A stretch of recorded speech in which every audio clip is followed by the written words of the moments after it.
Bonsoir, peuple congolais. Bonsoir, bandeko nyonso bazolanda ngai na minute oyo. Bonsoir, communauté ya bandeko nyonso bazali na monde entier. Eza ya bino ndeko Babe Masombo. Ça fait un moment to sololite ngai na bino. Mena nyonso nazosenga Nzambe abate la République démocratique du Congo na oyo nyonso azali kobongisa na jour d'avenir. Tozali na point de presse ya lelo na makambo kili ezoleka na République démocratique du Congo. Na yango na kobanda na point ya liboso ya ko remercier ba Congolais nyonso oyo basanganaki na Genève pona kobimisa candidat commun. Et je suis ravi ya komona bandeko na biso oyo basalaka politique basangani bango nyonso pe babimisi ndeko na bango ya Congolais comme candidat na bango. Ezali esengo mingi na peuple congolais parce que ezali eloko oyo biso peuple pe résistance pe bandeko nyonso oyo bazalaka na combat pour l'amour du pays, combat ya République démocratique du Congo sans parti pris. Yango wana na sengi na peuple congolais bo sepela na eloko esalami lelo ezali pona intérêt ya peuple congolais, ezali pona kadinda Martin Fayulu te, ezali pona esengo ya komona ke ba Congolais bakomi koyokana bakomi bomoko. Elingi koloba pe biso ba oyo ba parti politique biso ba oyo ba résistant tokoki pe kosolola une fois pour toutes pour tozwa pe solution ya kosangana pona ko libérer la République démocratique du Congo. Na yango na kubanda na boye bo limbisa mwa muke tozali batata ya bana kolela pe ezali parce que bisika oyo tosalaka ba émission bana bazalaka nzinga na mikili na biso ya poto. Na kobanda na ko féliciter le président élu démocratiquement M. Martin Fayulu na réunion oyo et salami na Genève pe na pesi lokumu na bandeko na nga nyonso basanganaki. Monsieur Martin Fayulu lelo azali candidat ya peuple congolais, azali candidat ya parti na été, il faut te signifier yango, azali candidat ya peuple congolais. Et bato oyo baponiye bazali bato oyo bazali na mangomba ya minene lokola IDPS, lokola MNC, lokola ba parti ya bandeko mosusu wana. Bangonde balobi ke to sepeli na M. Martin Fayulu a représenté biso na élection oyo. Na moni tina moko te biso peuple oyo tokabwanaki mpona ba division ya ba idéologie ya ba parti politique to banda koluka polémique entre nous parce que nos chefs de parti politique baponi Martin Fayulu. Biso bato tolandi bango na sima na bango esengeli kaka tolanda molongo ba chefo basali toyokana. Ezala IDPS, ezala MNC na ba mangoma mosusu sanganaki wana tokoma bomoko pour libérer la République démocratique du Congo. Yalingo elingi koloba boy. Tolukaka soulèvement populaire. Nzela ya kosala soulèvement populaire et bana komona nati. Lelo oyo biso ba résistant combattant surtout ngai Babe Masombo na bato oyo badandaka ba video na ngai bayebi ke nazali moko na kati ya baninga na banda koloba na ba politicien bosangana bobimisa chef moko et bomitanda sima ya chef wana toyeba numéro 1, numéro 2, numéro 3 tomeka kobengana banguna oyo bazali na mboka na biso. Pona kobengana banguna oyo il faut tozala na leader de l'opposition ndenge tozalaki na M. Etienne Tshisekedi oyo a aussi kotika biso ya tukumi bale atiki biso na mokili oyo ya se ndenge pe lelo tozwi M. Martin Fayulu comme leader de l'opposition likunya na mutute ezali makambo ya mboka ezali place oyo bato bazali kokufa ezali place oyo peuple ezali kosouffrir pona banguna oyo bakotela biso na mboka bapaya oyo baya tolingaka bango bavanda na biso babalukela biso na yango organisation ya lobby ya lelo oyo bapesi biso Martin Fayulu comme leader ya République démocratique du Congo nzambe akumisama pe baninga na nga nyonso pe bapoliticien na biso nyonso babenga na babase na bango bayebisa bango bamela mai ya pio basili bayokani po tobenga na banguna nsima todirige mboka na biso. Martin Fayulu c'est un candidat du peuple, ce n'est pas candidat de l'Occident.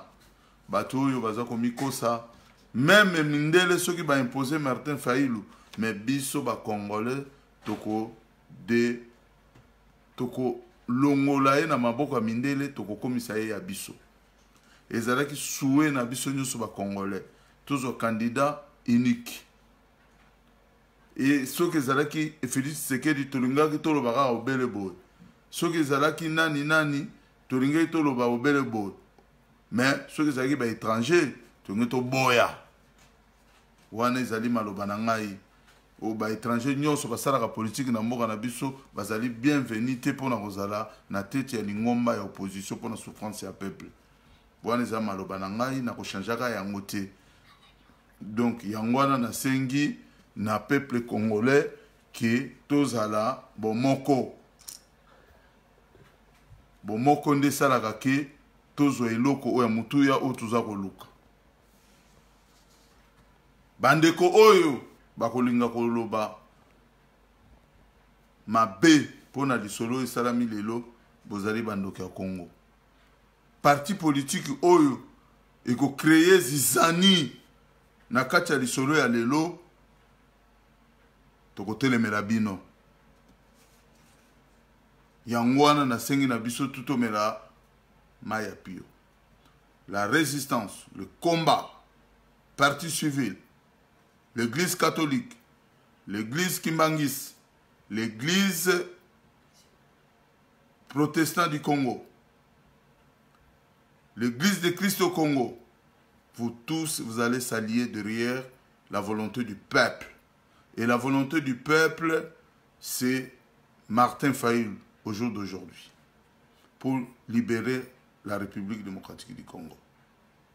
L'armée, le fils du pays, oyo tout, bazali na kati armée, restez neutre de ne pas trahir votre frère, oyo azali na kati ya opposition oyo peuple poniye.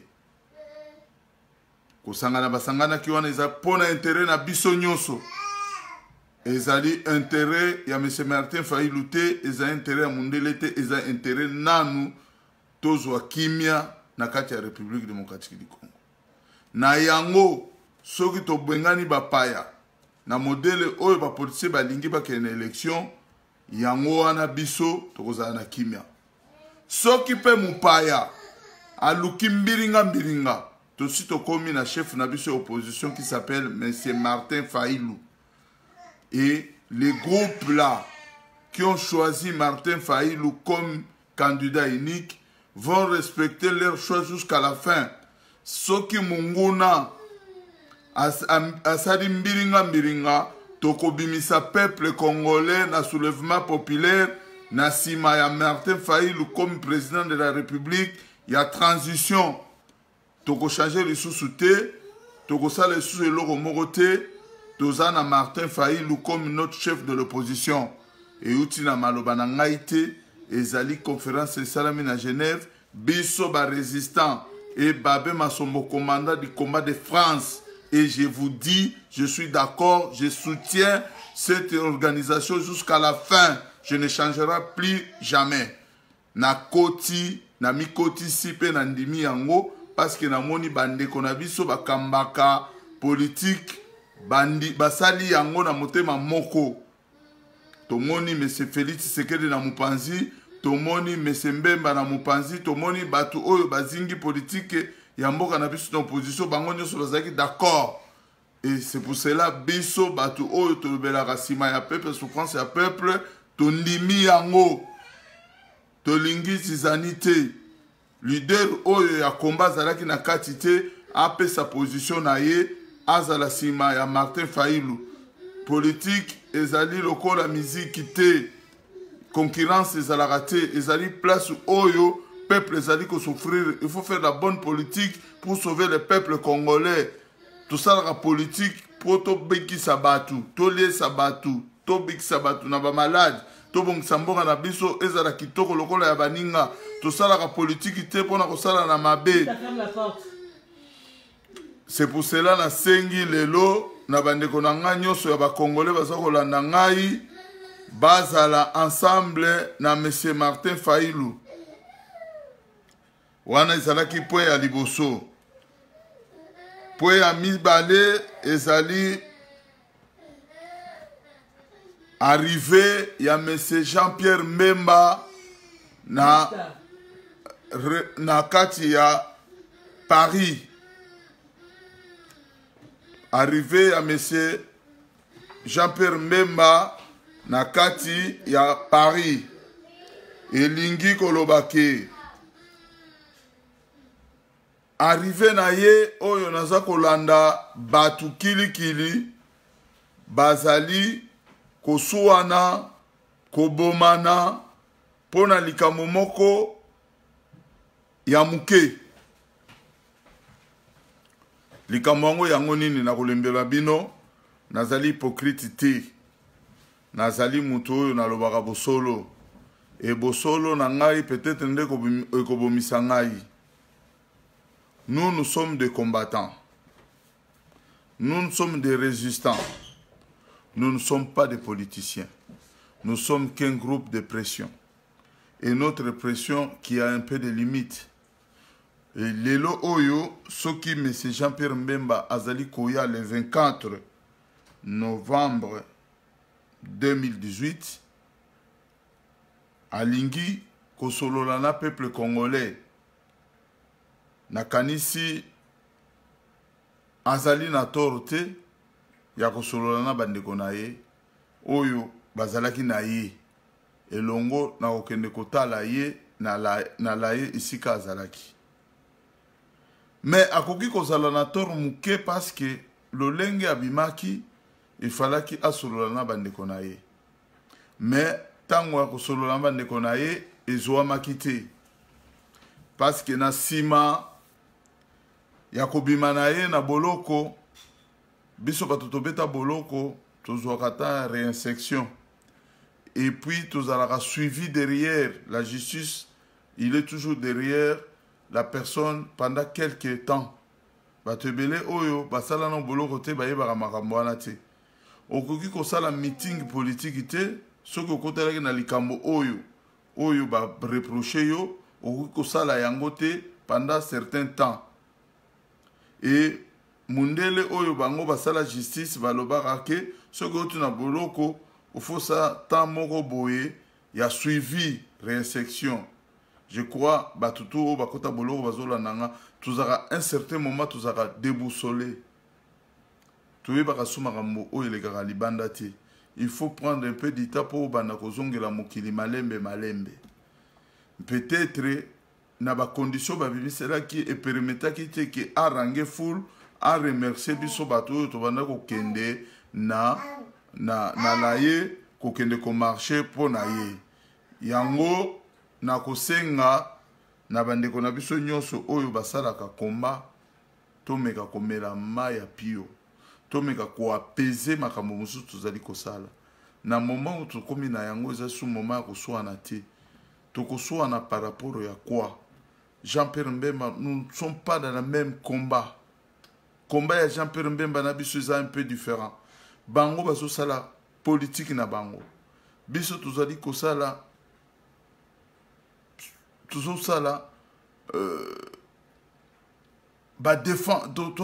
défenseur du peuple congolais. Na ba tendance nyos tozaka contre ba politiciens tango basolaka mabe na peuple. balukaka ko dribbler peuple biso totelemaka place wana tozali ndenge moko na bango te mais nakosenga na baninga na nga nyonso oyo balandaka komba na busolo bamela mai ya pio. Ce n'est pas le moment ya kolakisa na bamiscle na arrivé ya ndeko na bino Jean-Pierre Mbemba. J'aimerais bien soki baza na boyoki na botosi na respect ki bantu qui de l'accueillir, de le poser des questions en face, de le dire en face ce qu'il a fait du mal au peuple congolais.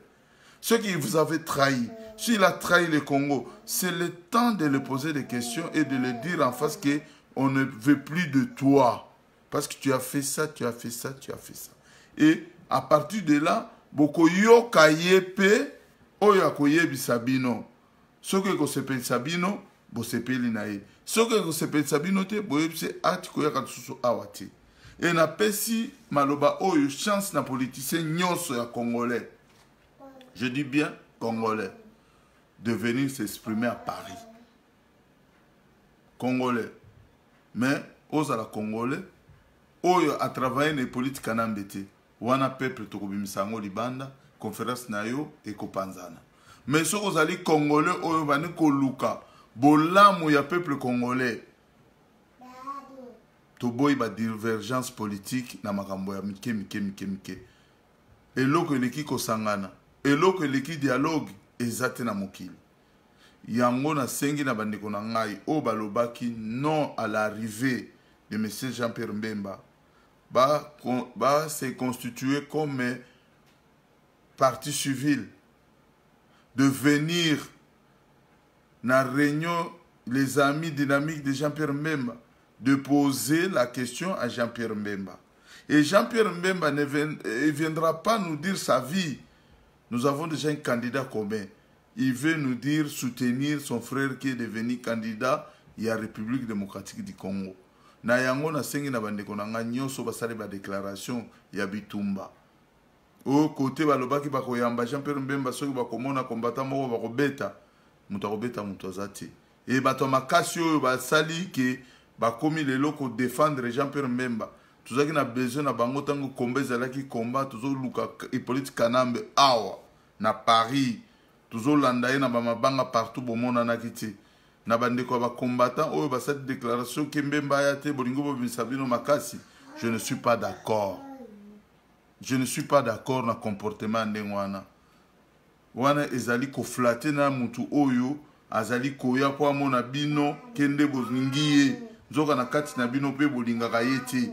Alors botika ba masolo ezanga tina mututu avanda na ndako na soko lingi Jean-Pierre Mbemba koyoka yete soko zana question kotuna yete vanda na ndako na yo soki yo pe mutolobi ke okoya ko bunda pona Jean-Pierre Mbemba tango asalaka armée na ya libération ya République démocratique du Congo pona nino zoka masasite lelo na Paris ndo lingo vimbisa tolo vanda na ndako na yo tuzo senga kimezala na Paris to yamba mutu nyoso Congolais nyonso oyo asala na politique kanambete azana kan et politique kanambete à s'exprimer et peuple congolais a posé la question.